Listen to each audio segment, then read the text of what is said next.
Envision a world in which one of the great powers abruptly becomes another state within its neighbor's empire. Sounds unthinkable, doesn't it? But Donald Trump has taken a stab at it.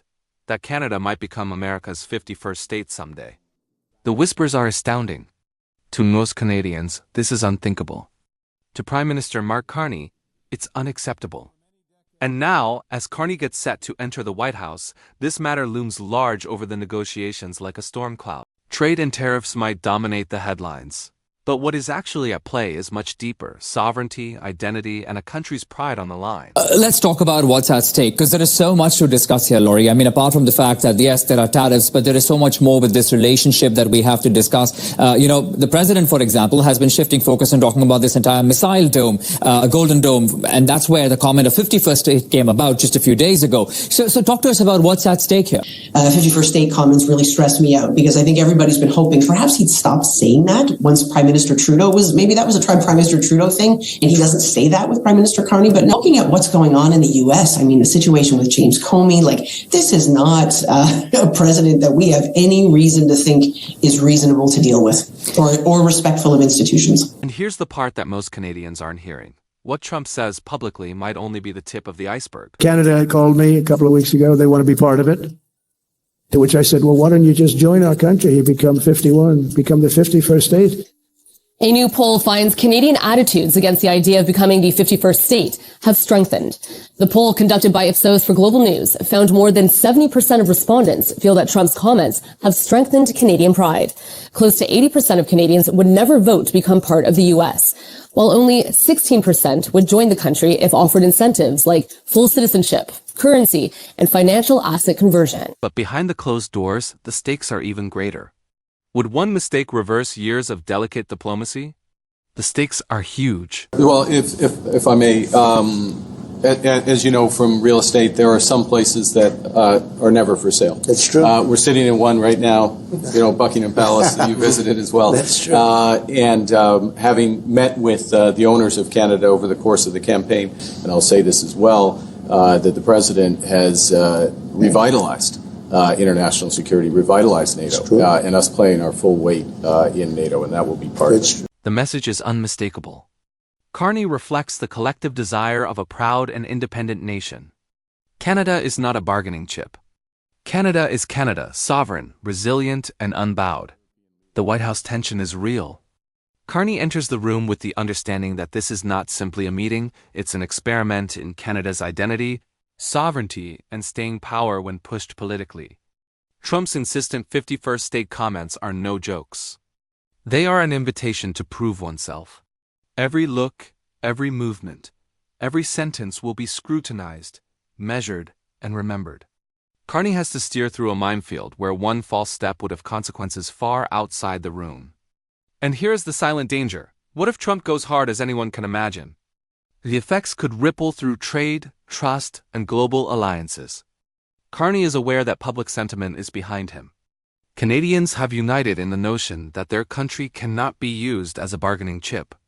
Unity is his quiet weapon, a power that makes his bargaining position stronger without his having to lift his voice. Even with the help of this ally, however, the pressure is enormous. Every minute inside the room is a fine tightrope to walk between diplomacy and defiance, strategy and principle. Still, one query remains.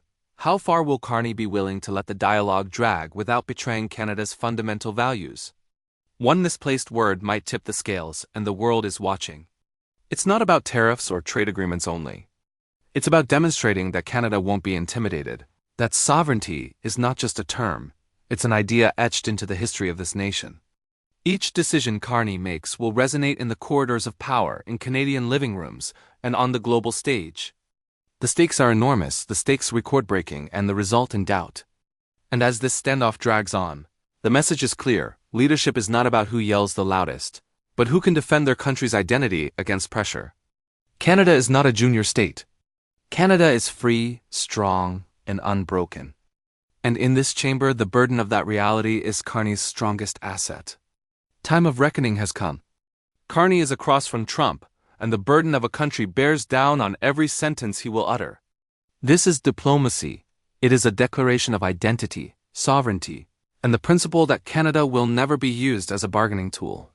Trump might regard Canada as a junior, a possible 51st state, but Carney wears the voice of millions who will not be belittled. Each hesitation, each sentence, each deliberate movement is a test of pride for a nation. And now the question hangs. Will Trump now understand that Canada's commitment cannot be broken, or will he continue to push the boundaries of diplomacy? Carney's tactic is unambiguous. He will not require theatrics. He counts on the unity of public resolve, the tradition of endurance, and the unshakable fact that Canada's sovereignty is not on the table. Each reaction, each calculated comment, reinforces a message. Canada stands alone, proud, and unbroken. This session is not about tariffs or trade. It's about demonstrating to the world that bullying cannot supersede principle. But even here, there is doubt.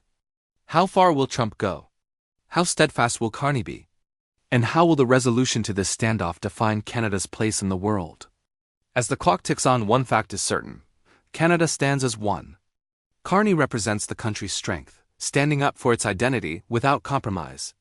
Every choice, every word has the weight of history, the promise of citizens, and the world's sharp focus.